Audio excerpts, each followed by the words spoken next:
Everyone has a World Cup prediction.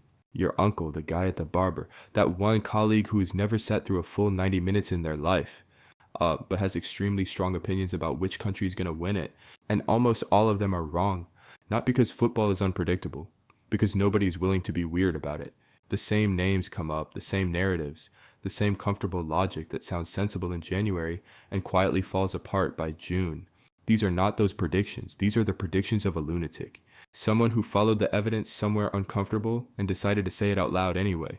Someone who understands that the history of this tournament is not a story of obvious favorites winning cleanly. It is a story of chaos, with occasional interruptions of common sense. Here is exactly why that might be right. Let's establish what a prediction actually is. Pattern recognition plus selective memory dressed up to look like analysis. You remember the outcomes that confirmed what you already believed. You forget the ones that didn't.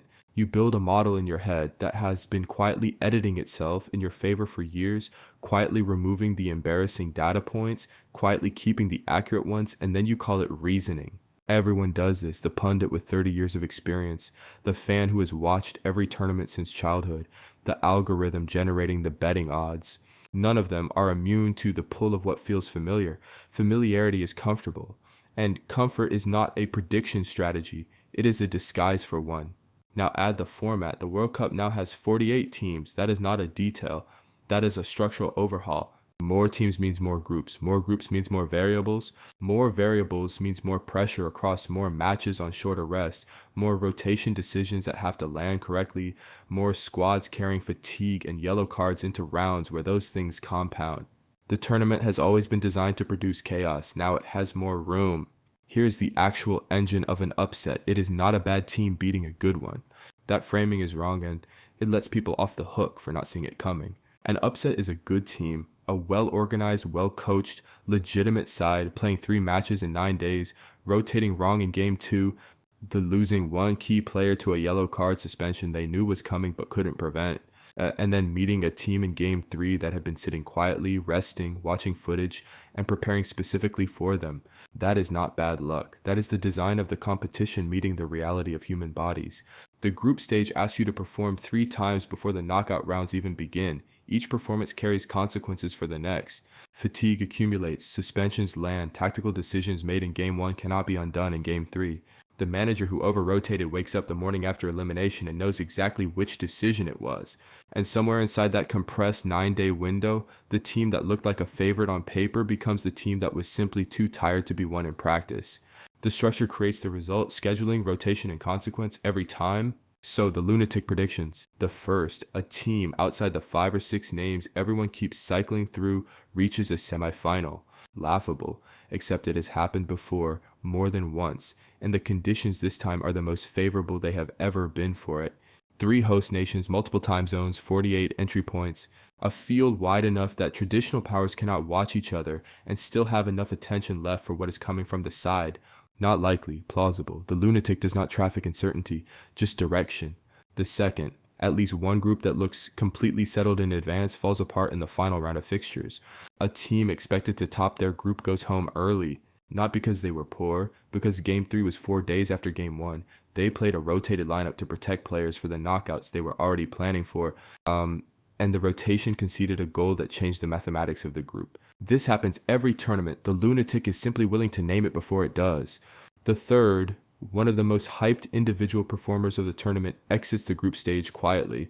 1 goal, a handful of shots. Managed entirely out of relevance by a defensive side that had 2 weeks to prepare for exactly one thing, and did.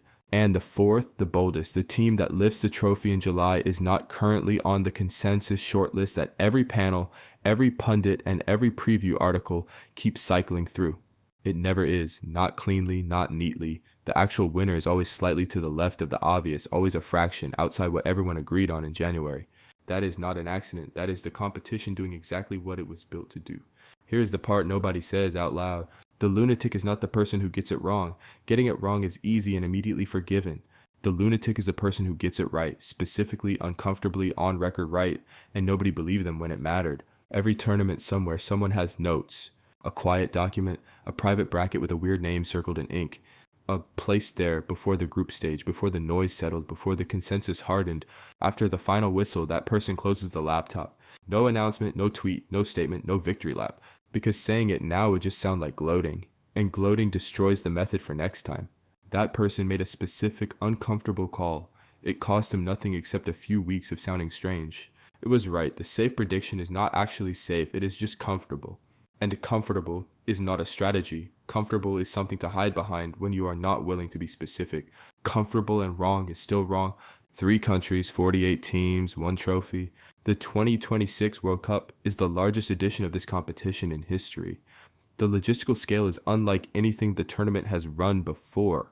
Distances between venues are vast. Squad recovery windows are compressed. The disruption window, travel, climate, and schedule density are wider than any previous edition. The noise around predictions is proportionally enormous. Everyone has an opinion and a rationale. The lunatic is just taking notes, staying quiet, and waiting until July. Here's what we know. The World Cup rewards chaos. The format punishes assumption. The group stage eats complacency for breakfast consistently across decades of evidence. The expanded field adds variables the consensus has not fully accounted for.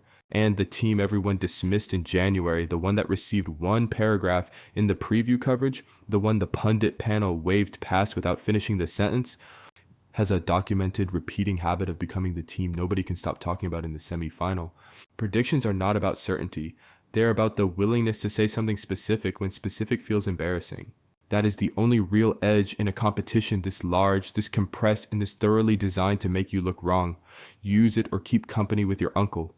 The game has not changed. You have? You're welcome. Subscribe if you enjoyed this type of content. It means a lot.